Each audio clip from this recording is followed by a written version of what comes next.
সমাগত লোকসভা নিৰ্বাচন আৰু নিৰ্বাচনৰ যি প্ৰতিশ্ৰুতিত আবদ্ধ এটা পথ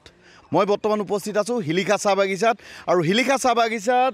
মূল পথৰ ওপৰত থকা এখন পকী দলং ব্ৰিটিছ আমলতে স্থাপন হোৱা এখন পকী দলং কিন্তু আজি জৰাজীৰ্ণ অৱস্থা এই দলঙৰ ওপৰেদি কোনো গাড়ী চলাচল কৰিব নোৱাৰে কিন্তু ইয়াৰ যিসকল বাসিন্দা আছে হিলিকা চাহ বাগিচা আদি কৰি ৪-৫খন গাঁৱলৈ যোৱা যিটো এইটোৱে এটা মূল পথ আৰু এই পথেদিয়ে এইসকল ৰাইজ অহা যোৱা কৰিব লগা হয় ইচ্ছাজনিত কাৰণতে হওক বা অন্যান্য কাৰণতে হওক এইটো পথৰ ওপৰেদি কিন্তু তেওঁলোক অহা যোৱা কৰিব লাগে তেওঁলোকে বাটকুৰি বায়ু যাবলগীয়া হয় যিহেতু এই পথেৰে গাড়ী চলাচল কোনো পধ্যেই কৰিব নোৱাৰে বাৰম্বাৰ প্ৰতিশ্ৰুতি দি আহিছে তেওঁলোকক যে এই পথ বনাব এই পথ নিৰ্মাণ হ'ব বিগত 5 বছৰ পূৰ্বে হওক বা বিগত উপনিৰ্বাচনতে হওক তেওঁলোকক প্ৰতিশ্ৰুতি দিছিল যে এই পথটো পুনৰ নিৰ্মাণ কৰিব বা এই দলংখন পুনৰ নিৰ্মাণ কৰি তেওঁলোকৰ অহা যোৱাৰ বাবে সুচল কৰি তুলিব কিন্তু আজিও সম্পূৰ্ণ হৈ নুঠিল এই পথছোৱাৰ পকী দলংখন নিৰ্বাচনী প্ৰতিশ্ৰুতিতে আবদ্ধ হৈ পৰিল এই দলংখন স্থানীয় লোক আছে কি ক'বা এই ৰাস্তাটো তোমালোকৰ বাবে কিমান প্ৰয়োজনীয় আমি মানে জানো যে আমাৰ এই ৰাস্তাটোৰ কাৰণে আমাৰ অসুবিধা হৈ থাকে কিবা এটা আমাৰ যদি অসুবিধা দুখ বেমাৰ উঠে যোৰহাট চিভিল লৈ যায় 108 মাতিবলৈ হ'লে যিটো নেকি 5 মিনিট লাগে সেইটোৰ 1 ঘণ্টামান লাগে ৰাস্তাটো আহোঁতে আমাৰ বেমাৰী চিৰিয়াছ হৈ থাকে সেইকাৰণে উপায় নাই আমি ঠেলাত বা গাড়ীত যেনে তেনে আনি দাঙি ওলাই 10 আমাৰ পকালিত ৰাখি ইয়াৰ পৰা লৈ যাবলৈ হয় ইমানেই আমি অসুবিধা পাই আছোঁ 5 বছৰলৈকে 5 বছৰ ধৰি এই পথটো বেয়া হৈ আছে আমি একো সুবিধা পোৱা নাই কিমান গাঁৱৰ ৰাইজে এই পথেৰে অহা যোৱা কৰিব লগা হয় 1500 কেইখন গাঁও পৰে এইটোৰ পথেৰে 5খন বাগিচা আৰু গাঁও মিলাই 5খন হয় আমি পঞ্চায়তক জনাইছিলোঁ তাৰপিছত মই মৰিনী মণ্ডলক জনাইছিলোঁ বিধায়কক জনাইছিলোঁ আৰু বিধায়ক আহিছিলে তাৰপিছত PWD ইঞ্জিনিয়াৰ আহিছিলে ময়ে আছিলোঁ এইটো নিউজো কৰা হৈছিলে তাৰপাছত আহি মানে চালে তাৰপিছত হৈ যাব এমাহমান লাগিব বুলি ক'লে তাৰপিছত মানে এতিয়ালৈকে হোৱা নাই এইটো এমাহ কোৱা কিমান দিন হ'ল এইটো 3 বছৰ 3.5 বছৰ এনেকুৱা হ'ব যোৱাটো উপনিৰ্বাচনত তোমালোকক এই দলংখন বনাই দিম বুলি প্ৰতিশ্ৰুতি দিছিল হয় নিৰ্বাচনী প্ৰতিশ্ৰুতিতে আবদ্ধ হৈ পৰিছে মই পুনৰ কৈছোঁ এই দলংখন যে নিৰ্বাচনী প্ৰতিশ্ৰুতিতে আবদ্ধ হৈ পৰিছে কি ক'ব আপুনি মই এইটোৱে ক'ব বিচাৰিছোঁ যে আমাৰ যি চৰকাৰ আমাৰ আৰু পঞ্চায়ত আৰু আমাৰ MLA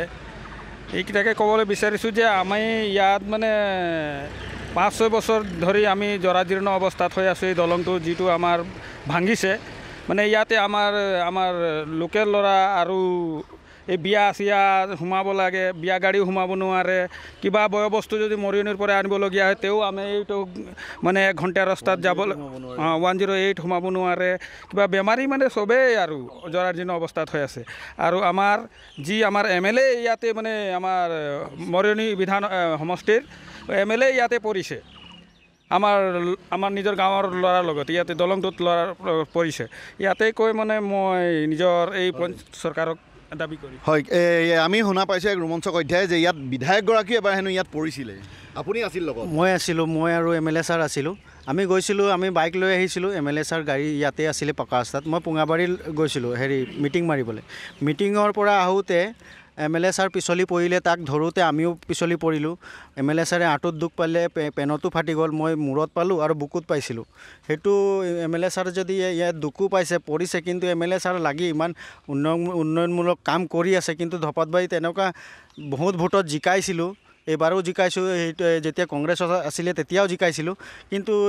এনেকুৱা যে আমাক এইটো আমাৰ লাইনক আমাৰ ধপাতবাৰী লাইনক পুঙাবাৰী লাইনক এইকাৰণে এনেকুৱা অকলশৰীয়া কৰি দিয়া নিচিনা কৰি আছে কিন্তু ভোটটোতো আমি দিছোঁ না MLAক দিছোঁ বা BJPক দিছোঁ কোনোবা বা এটা দলক দিয়া হৈছে কিন্তু দিয়া পাছতো যদি আমাৰ ইমান 5 বছৰ দিন ইমান মানে ভুক্তভোগী হৈ আছোঁ প্ৰতাৰণা কৰিছে এক প্ৰকাৰে ক'বলৈ গ'লে আচলতে এই অঞ্চলৰ ৰাইজ অতীজৰ পৰা কিন্তু তেওঁলোকে কোৱাৰ মতে BJPৰ হয় কিন্তু তেওঁলোকক প্ৰতাৰণা কৰি আহিছে বছৰ ধৰি তেওঁলোকক কিন্তু পথছোৱা নিৰ্মাণ হৈ যোৱা নাই আচাৰ বিষয়ববীয়া আছে কি ক'ব নাই আমি দেখিবলৈ পাইছোঁ আপোনালোকে এই পথটোৰ কাৰণে মানে ধপাতবাৰী পুঙাবাৰী চাওৰাবস্তি এনেকুৱা আদি কৰি নুনপুৰীয়া মানে 5খনমান গাঁও জড়িত হৈ আছে কিন্তু আজি পৰ্যন্ত মই জনামতে 5 বছৰ ওপৰত হ'ব এই দলংখন এতিয়াৰ নহয় এই দলংখন প্ৰায় মানে 70-80 বছৰমান হ'ব কাৰণ ব্ৰিটিছৰ দিনৰ হয় দলংখন তো মই একচুৱেলি মানে অসম চৰকাৰে বিভিন্ন সময়ত আমি দেখিবলৈ পাইছোঁ যে উপনিৰ্বাচনত মুখ্যমন্ত্ৰী নিজে আহি কৈছিলে যে 40খন বাগানৰ কাৰণে 40 কোটি টকা দিয়া হৈছে, কিন্তু আজি ধপাতবাৰীত আপোনালোকে ৰাস্তা চাওক, ধপাতবাৰীৰ ৰাস্তা হোৱা নাই, হাতীপটিত চাওক, নগাধুলিত চাওক, মানে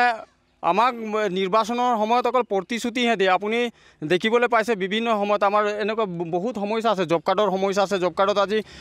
3-4 মাহমান কাম কৰাৰ পাছত আজিলৈকে পইচা পোৱা নাই, কিন্তু নিৰ্বাচনৰ সময়ত আপোনাৰ অৰুণোদয়ৰ নামত বিভিন্ন ব্যক্তিয়ে ঘৰত বহিয়ে পইচা পাইছে, কিন্তু যিসকলে শ্ৰম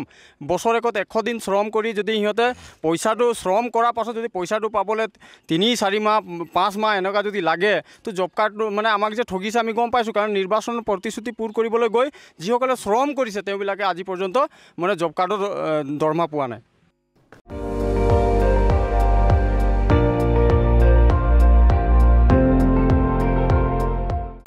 আপুনি চাই আছে ND24, সৰ্বশ্ৰেষ্ঠ নহয় সৰ্বোত্তমৰ দৌৰত।